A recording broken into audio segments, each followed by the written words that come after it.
Okay, well, please welcome Dr. Susan MacManus, Professor Emerita, USF. Thank you so much for joining us. For so many of you who may be relatively new to Florida, Dr. MacManus is a guiding light in all things Florida politics. We're grateful to have you here. Thank you very much for the invitation. In terms of the Republican race for president and the debate we saw this week, is there any kind of woulda, coulda, shoulda? Trump remains the dominant candidate. No candidate broke through to really change that trajectory?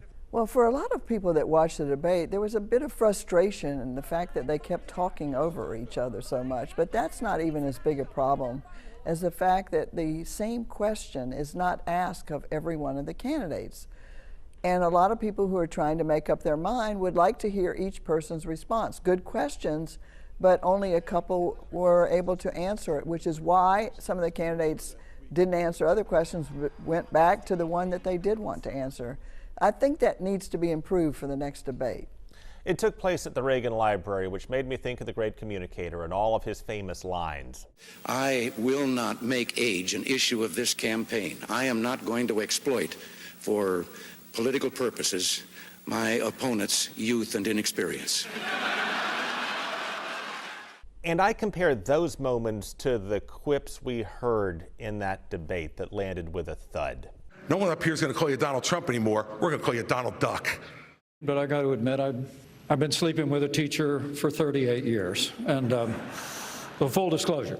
When you compare that to this, how would you grade those candidates on the stage compared to Ronald Reagan? Well, they certainly aren't in the same ballpark, but neither is the race itself. Some of his best quips came when it was just he and a Democratic opponent. Here, the timing of this, each of these 7 people on the stage are desperately trying to move up in the polls, to get more funding, to be competitive, try for the nomination. So the field is much more crowded. Times are changing. I'm thinking back to around 15 years ago. You did an interview with me in which you said the candidates back then were beginning to take their cues from reality TV.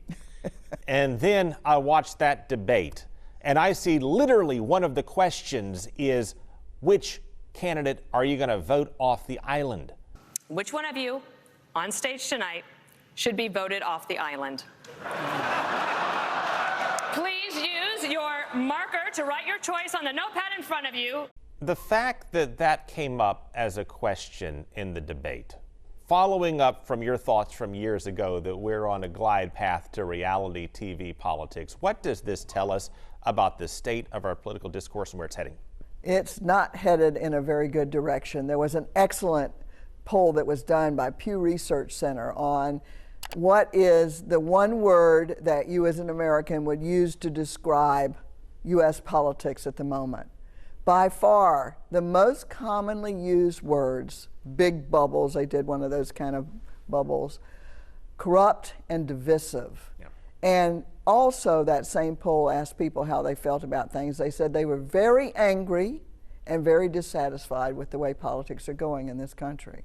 Let's go back in time, 10 years ago. If you were grading papers back then, and one of your students wrote that the way to coalesce support within the Republican Party is to face more than 90 charges, including accusations of election interference and mishandling classified information, hush money payments to a porn actress, and that's how you get consolidation and conservatives to rally behind you. How would you have graded that student's paper?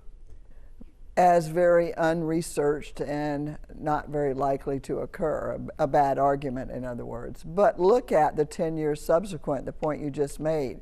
Reality shows, regardless of what it is, whether it's wrestling or some sort of talk show or dating program or whatever else, the one that can be the most vicious with their opponent is the one that gets people excited. We have come to that where combat politics is pervasive, just like combat is the common word that you see in a lot of these reality shows. The society itself has changed. Why did we change so much in the course of 10 and 12 years in terms of the standards in our political system?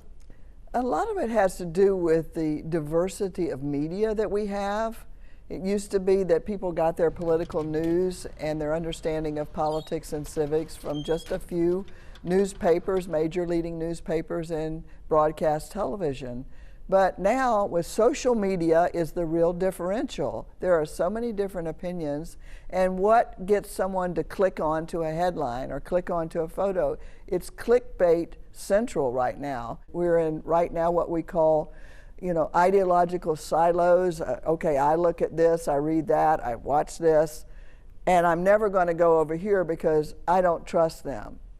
Distrust and misinformation is at record levels in this country. It's very dangerous for the direction of our country, and something that other polls are showing right now. A huge portion of Americans worried about disinformation, whether it's TV ads or social media or whatever else. They're worried, are they going to really know the truth before they vote? Is it reversible, and if so, how do we do it?